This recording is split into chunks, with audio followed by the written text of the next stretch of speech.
All right, today let's do the hands-on for OneLake Catalog. So OneLake is on the left navigation. So let's select OneLake Catalog here.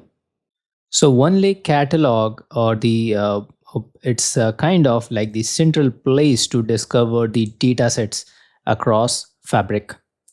So this shows all discoverable items across our workspace.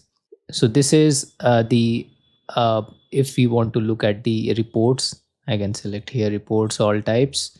So here if we look, we can find many information like who's the owner, the refreshed, what is the type, whether it is endorsed or not. We can see the promoted one, it's getting highlighted, right? These are the governance signals, right?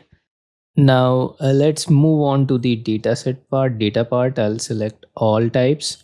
And here let's open one of our items, that the table. So here we can find again the table structure and information like the column names, right? Everything is there, especially the table name and which workspace the this table is located. We can find the lineage, um, then the monitor, the full refresh, full schema refresh type, everything, all the details we can get here. So that's what it goes, the tutorial for OneLake Catalog. Thank you so much for watching. Let's meet in our next lecture.